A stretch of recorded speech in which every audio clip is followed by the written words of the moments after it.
Okay. So your intention is to create strategic partnerships with over 50 healthcare businesses based in Mexico City. Out of the 3,000 businesses that exist, you will acquire 50 of them as a part of your group. So, Brau, here is the strategy.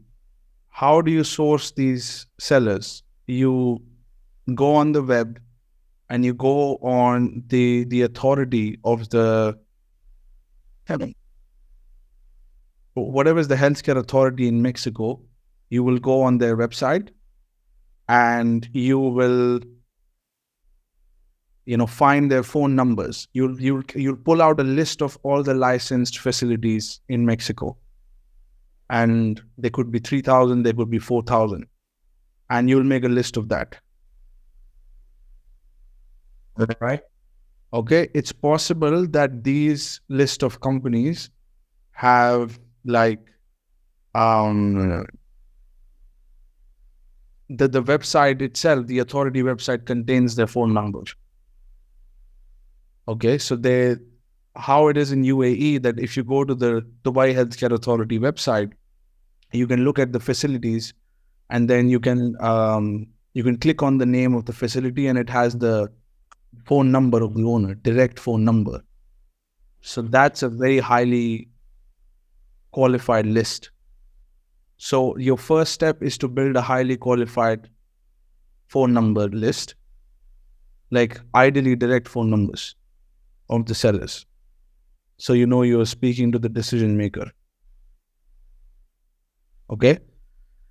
And then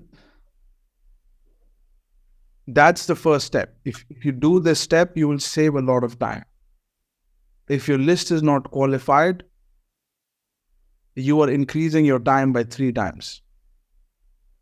How much time you will take to find a deal is going to be increased by 3 to 4 times more. Probably more than that. But if your list is qualified.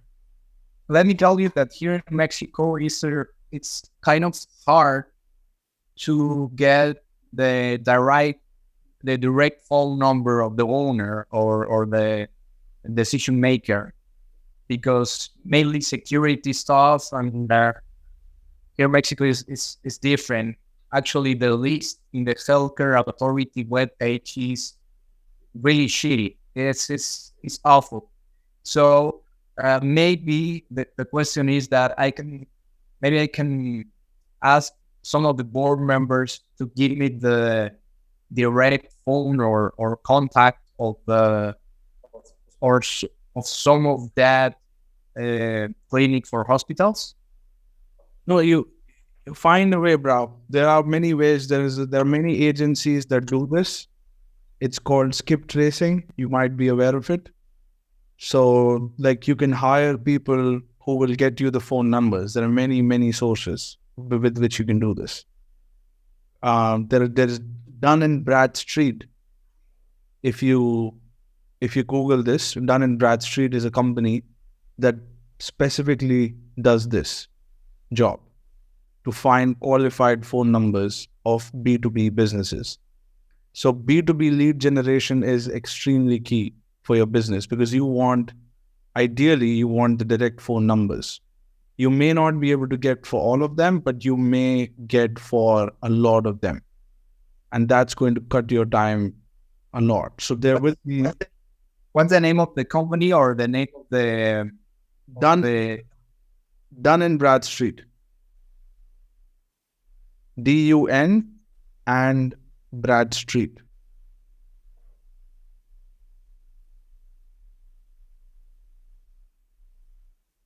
Yellow Pages is another one, but Yellow Pages will have like their landline numbers, not the mobile numbers.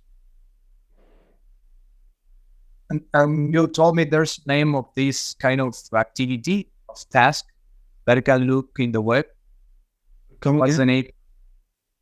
That you told me that there's a common name that it's used to this kind of activity or task to look for a qualified phone number. You mentioned B2B lead generation.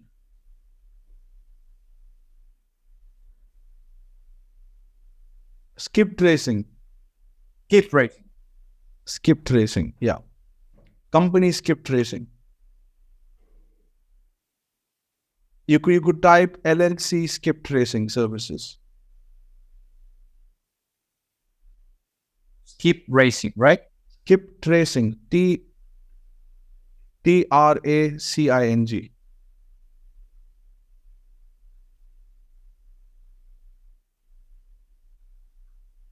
All right.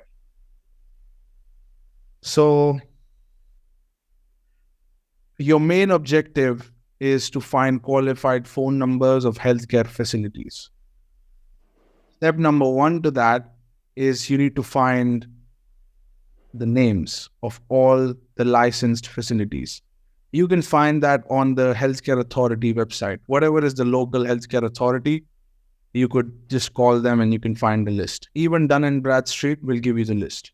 There are many websites that can give you the list, but you want all the names. Next thing you do is you put it on the Excel sheet. Okay? And then you find their phone numbers, qualified phone numbers of the owners. You can find this on the authority website. If it's there, it's amazing. If it's a public data, it's amazing. You can just find the license number and the phone number of when the license was registered and when the entity was incorporated. Okay? So once you will find those details online. Somewhere it's there. Or you could look at any commercial authority, commercial directory. You could look in commercial directory, Mexico. So it'll have all the businesses. So you can select industry, healthcare, and it'll have the entire commercial directory. All the registered licenses. There will be in the company directory, the authorities that have all the entities listed, or it could be, you could ask your board members where you can find that list. You can ask the guys in the Big Four. They do due diligence all the time. So there are many government websites. A lot of it could be public data. You could look in tax authorities. You could look in credit rating place. Like there are many even paid subscriptions of these search engines that you could take temporarily to compile a list. The first step is to compile a list. And then second is to have phone numbers.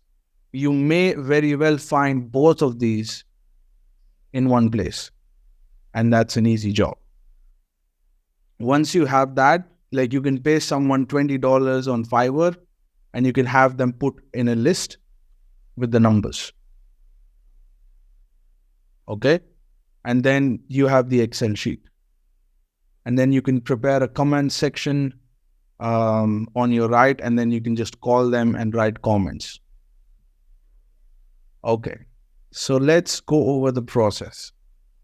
The overview of the process. You can write this down. So step number one is the introduction call.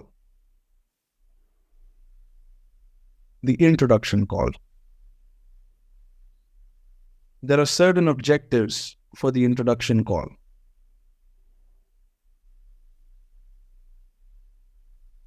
Okay. First step is you will create an image for them. You will create a perception. So that's an introduction. You will talk about your company. You will talk about your vision, and you will tell them that you're looking to do strategic partnerships with them, with profitable businesses. And here is what you need to find out. The moment you get in contact with the decision maker, you will find out how motivated is he.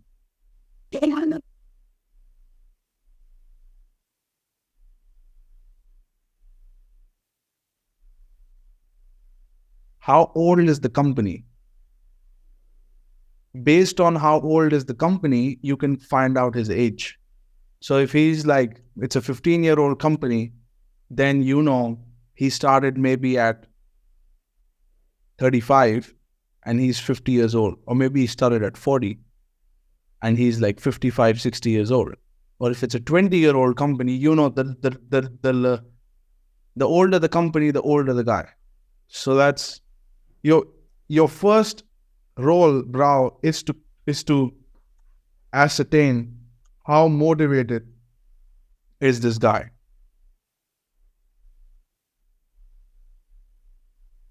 If he's not motivated, don't waste your time. I'm telling you hacks that will help you save a ton of time. Ton of time. I've wasted a lot of time, bro, on this. Just take my word for it. If he is confused about, if he's not sure, don't waste your time. If he's not sure, then it's everything is just out of the window. But if he's really certain and he treats you like, he looks at you like your God or his savior, that's the right motivated seller. He needs to look at you like you are his last option. Really needs to value you. If he's in his demeanor, if he's like that, oh yes, yes, yes, I want to talk to you, please. If he gets very enthusiastic and interested in your company, and oh wow, yes, let's meet. If he's too enthusiastic, he's motivated. That's the seller that you want. That's the number one qualification and the most important qualification that you ever do. Sorry, let me ask you a really quick question. In this case of creating an image, this core perception that is really important in the first contact, in the first step, how can I create this first impression with the people here in Mexico that are really scared about the security? It's really tough, or it's really weird that some big business owner take a call that he doesn't know. Happens all the time. So you're telling me that it's possible that the owner of the bank bring his or her cell phone or his or her mobile, and that's me, and they take the call? Yes. Okay. They take the call. They're interested in you. They will ask for your executive summary. Send that. They'll ask for your website. You can prepare a website so that they can look you up, and you can say, you can look at our website. And just like the lawyers, just like the bankers, they're business people. They'll be open to talk to you.